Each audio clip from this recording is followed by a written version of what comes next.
So for the rest of this chapter, we're going to find volumes.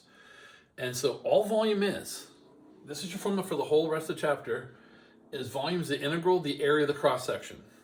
So if they were to say the area of the cross-section is this, you just take the integral of that cross-section from where to where and you have your volume. But usually we have to kind of find it. And so when we have this picture here, we have a top and a bottom equation.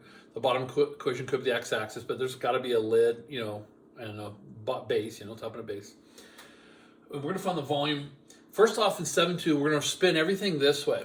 Okay, so when you spin about the x-axis, visualize this blue line going about the x-axis. It would make this big circle. Okay, it would make a big circle. And we're going to find the volume of that. Now, since we're making a circle, the area of a circle is pi r squared. If I find the area of one of those spin out, I'm going to find the area of one circle. But if I take the integral from a to b, I'll add up every circle. There's an infinite number. I could draw cross sections throughout this. There's an infinite number of circles, and we'll add them all up. Okay? So the radius, though, is how far. It's always how far your cross section is from what you're rotating about. Since I'm rotating about the x-axis, how far is it? Well, the red, I put a red and purple little dot on there. The red dot is f of x away, and the g dot is g of x away. Now, what you're really doing is you're spinning them both and subtracting them. And this is what our formula is going to be. And here's why.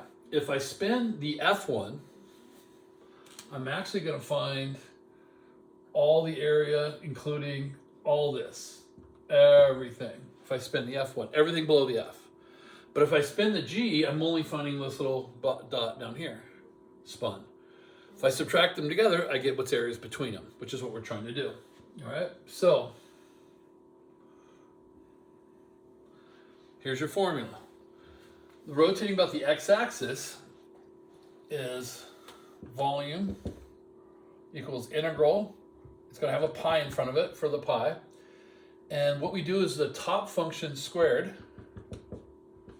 Now again, if I were to just stop there, that's the area of the outer shell. We call it the outer shell and inner shell. So you just found the volume of this way. It's a pretty big number. And the integral will be from a to b. But if I also subtract pi times, I can put it in the same integral. The pi goes for him too. So what you're really doing is you're subtracting off the inner circle and we get the area between it. So like if you go to the donut store, they cut a hole out of your donut.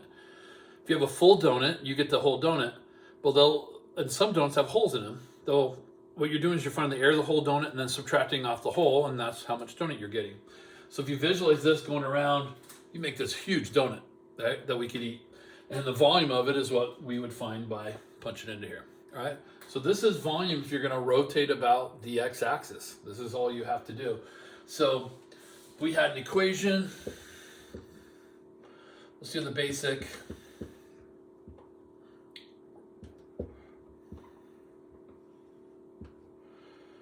We'll go from 0 to 4, and we got radical x. All right. Now, you only have one equation, but we're going to find the volume spun around. The bottom equation is automatically 0. So your volume for this is pi from 0 to 4, and the top function squared minus bottom function squared. Now, since the bottom function is 0, if you did right, you'd be okay. But that right there, we'll find the volume of that spun around. It kind of will look like maybe a gumdrop or something like that. But that's how we do it. It's just when you do the pi this squared, you're finding all those. Since it's touching the x-axis, that's why minus 0, you have no donut hole. There's no hole. So when there's a hole in it, they call it the washer method. When there's no hole in it, they call it the disc method. They're the same formula. It's just top squared minus bottom squared. So if you guys can remember, it's pi, top squared minus bottom squared. That is volume rotating about the x-axis, right? And we can do it for any two equations they give us. It doesn't matter. Just do it, follow like that way, all right? So that's 7.2, rotate about the x-axis. Now let me show you about the y-axis.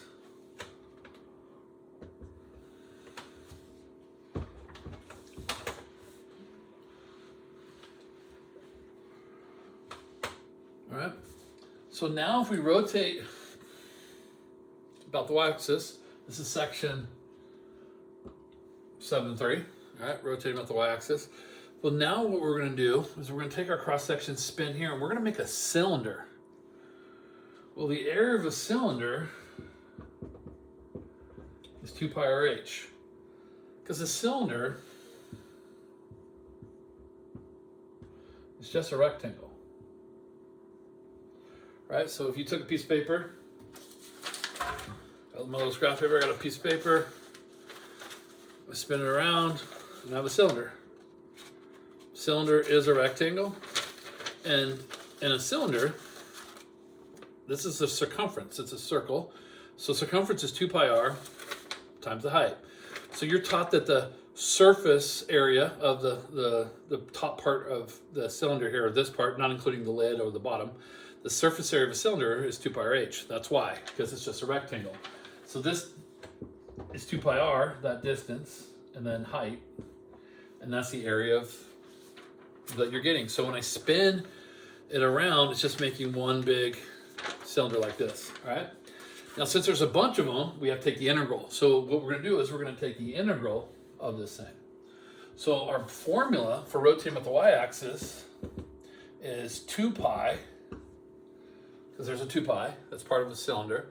The radius, what is the radius? The radius is how far this is from the cross-section. So from the y-axis, well, we always call this distance x.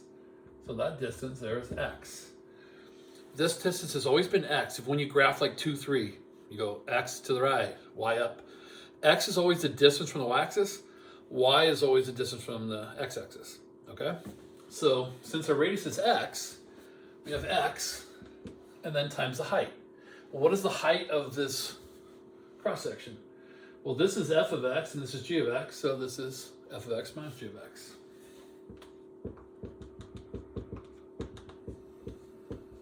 From A to B. And that's your volume when you spin about the y-axis. You make a cylinder. So you just remember it's 2 pi, x is for the radius, and then top minus bottom, okay? There's no squareds like the other form, because we're not making a circle. This formula has no squares in it. Circle is pi radius squared, that's why we have that, okay? All right, so let's do an example.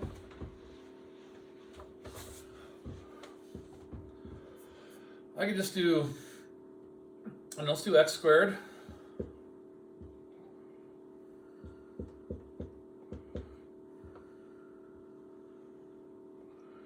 All right. Let's do this problem right here. So we have y equals x squared, and then we have the equation y equals 4 on top. It's kind of a little different look. All right. And now we're going to spin it about the y-axis. I just took the same one we did in the other video and just kind of flipped it. So we'll have the same volume, but it's a different way of getting there. So the volume for our problem is 2 pi, integral from 0 to 2. We're going to go from 0 to 2. Your radius is x, so because you have a random cross-section, your cross-section is always going to be x away from the y-axis, so x, and then top equation minus bottom equation. And that's your formula rotating about the y-axis. It's just 2 pi x, because your radius is always x, and then your top equation minus bottom equation, because your height's always going to be top minus bottom. All right? So we're taking this, the donut, instead of going this way, we're spinning it this way, and we have a volume. So that's 7.2, 7.3, pretty simple, rotating about those. They haven't asked this in a while, okay? They've been mainly asking us to spin about the x the last years. They used to ask everything, but lately it's been these. But pretty easy formula to memorize. So that's section 7.2 and section 7.3.